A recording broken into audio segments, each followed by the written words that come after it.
À l'automne 2021, Dacia avait présenté le nouveau Jogger. Alors le Jogger, c'est quoi? C'est tout simplement son nouveau modèle familial qui peut monter jusqu'à 7 places et qui remplacera donc le monospace Logi, mais aussi la Logan MCV. Alors comme vous pouvez le voir, la face avant de ce Dacia Jogger elle est assez familière puisqu'en fait il reprend toute la partie avant de la Sandero Stepway, que ce soit d'un côté technique ou d'un côté style, et le tout jusqu'à l'arrière des sièges avant. Ensuite on a une garde au toit qui remonte de 4 cm avec un petit décrochement, et c'est là qu'on a un deuxième rang puis un troisième rang en option pour les grandes familles donc.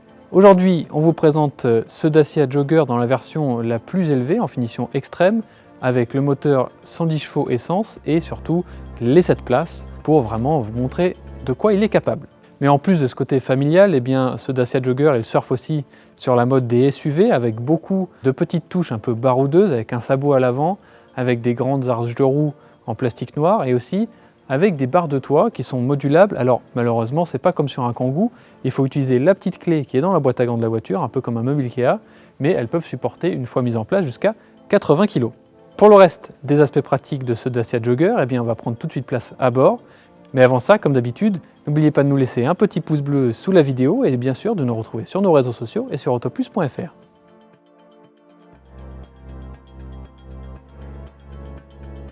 À bord de ce Dacia Jogger, eh bien, si vous êtes déjà monté à bord d'une Sandero Stepway, eh bien, vous ne serez pas dépaysé et c'est normal puisqu'on l'a dit, toute la structure avant de ce Jogger est reprise directement et ça compte aussi pour l'intérieur. Donc ça c'est plutôt une bonne nouvelle puisqu'on a une finition et un design qui est quand même en net progrès par rapport aux anciens modèles Dacia et même par rapport aux Duster actuels puisqu'on a un bel aplat de tissu moussé avec des aérateurs très dessinés contrairement au design un peu basique du Duster. Alors en revanche évidemment sur le dessus du tableau de bord ça reste du plastique dur, même chose pour les contreportes, mais finalement on est quand même très bien installé. Niveau d'équipement, ici on est sur la finition la plus élevée, extrême, avec le système de navigation 8 pouces qui reprend en plus Android Auto et Apple CarPlay en connectivité sans fil. Ça c'est quand même très rare à ce niveau du marché, c'est un gros bon point pour Dacia. On a également la climatisation automatique, quelques aides à la conduite, les essentiels en tout cas. En revanche, un petit point de déception, c'est qu'on n'a pas beaucoup d'espace de rangement entre les deux sièges, tout juste sous la coudoir et 2 porte-gobelets, mais on en attendait un petit peu plus pour une voiture à vocation familiale.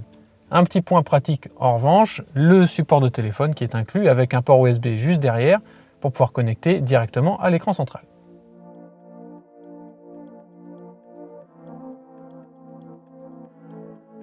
Au deuxième rang de ce Dacia Jogger, eh bien on remarque tout de suite qu'on est assis beaucoup plus haut qu'aux places avant. La garde au toit a été rehaussée de 4 cm par rapport au premier rang et l'assise, on l'a dit, est quand même très haute.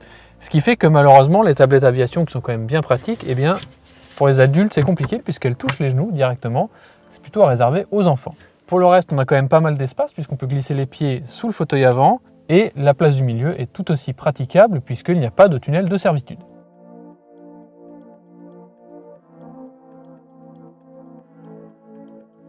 Alors une fois installé au troisième rang de ce Dacia Jogger, eh bien on a quand même pas mal de place, d'autant qu'il y a un petit peu d'espace pour entrer les pieds sous le second rang. Et on a aussi un accoudoir sur les passages de roues, donc c'est finalement assez confortable. On peut voyager sans souci, même en étant adulte, à l'arrière du Dacia Jogger. On a aussi des vitres entrebâillantes, donc on peut quand même profiter un petit peu de l'air frais. Et puis sinon voilà, la finition est forcément un petit peu sommaire, on a quand même un porte-gobelet. Alors dans le coffre de ce Dacia Jogger, eh bien, sans les sièges installés, on a un espace qui est quand même très généreux avec 708 litres donnés par Dacia. Avec les sièges installés, 160 litres seulement, donc ça reste suffisant pour mettre quelques sacs, mais pas beaucoup plus que ça. Si vous voulez bénéficier de l'espace total du coffre, malheureusement les sièges ne se replient pas à plat sur le plancher, il faut donc les retirer. Alors la bonne nouvelle, c'est qu'ils sont assez légers, on a moins de 10 kg. En revanche, eh ben, il faut un petit peu crapahuter pour les enlever.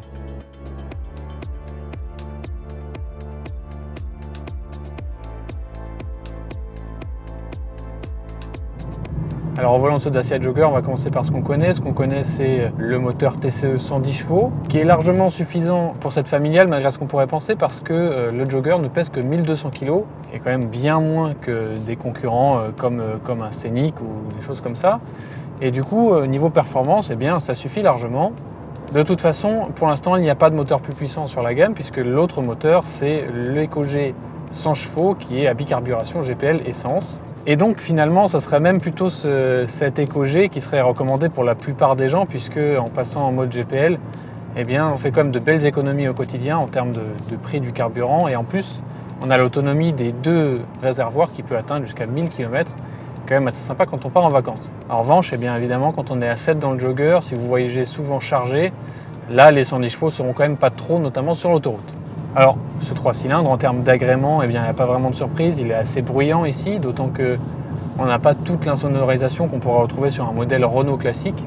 Donc on l'entend, il vibre un petit peu aussi, mais bon, rien de très grave non plus. Et en termes de consommation, eh bien, il est annoncé à 5,7 litres au 100 km. Évidemment, attendez-vous un petit peu plus dans la vraie vie quand même, de l'ordre de 6 litres et demi, quelque chose comme ça.